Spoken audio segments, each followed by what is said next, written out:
A calm Sunday afternoon in Boulder, Colorado was violently disrupted. The date was June 1, 2025. What began as a peaceful gathering turned into chaos at the Pearl Street Mall. Shouts of Free Palestine reportedly pierced the air before an attack unfolded.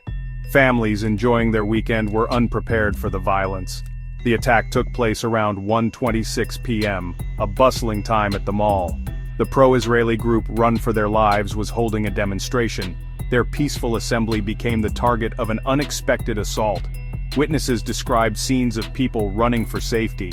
Emergency services were quickly dispatched to the area. The swift response of law enforcement was crucial in managing the situation.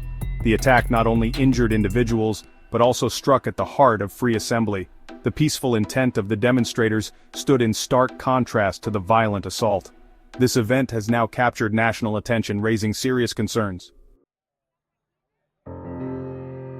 8 individuals found their lives irrevocably changed by the horrific events of that Sunday. These were civilians participating in a peaceful demonstration on American soil. The victims' ages ranged from 52 to 88 years old. Among the injured was an 88-year-old Holocaust survivor. This fact adds a particularly poignant layer to the incident. Rabbi Israel Wilhelm spoke about the survivor, describing them as a loving person. The rabbi's words highlight the human cost of the attack. The physical injuries sustained by the victims are a primary concern. Burns from Molotov cocktails require long-term medical care. Beyond physical pain, the psychological trauma is immense. Survivors often grapple with anxiety, fear, and post-traumatic stress. The Boulder community has begun to rally support for recovery. Eyewitness accounts paint a terrifying picture of the suspect's actions. He was reportedly shouting "Free Palestine" as he launched his assault. Witnesses described him using a makeshift flamethrower and Molotov cocktails. These actions were directed to cause maximum harm and terror. The deliberate choice of such weapons speaks volumes about the attacker's intent. The scene quickly devolved into screams, smoke, and desperate attempts to escape. The FBI has classified the incident as a suspected terror attack. This classification means federal authorities believe the attack was ideologically motivated. An FBI investigation brings substantial resources to uncover potential links to extremist networks. The suspect's alleged shouts link the attack to the Israeli-Palestinian conflict. Footage reportedly shows the suspect shirtless and screaming, holding Molotov cocktails. This defiant stance indicates a deep-seated anger and commitment to violence. The investigation will continue to piece together his motivations. The accused unmasking Mohammed Sabri Soliman. The individual taken into custody has been identified as Mohammed Sabri Soliman. He is a 45-year-old Egyptian national. Authorities are working to determine how he came to be in Boulder. Soliman arrived in the United States and California in 2022.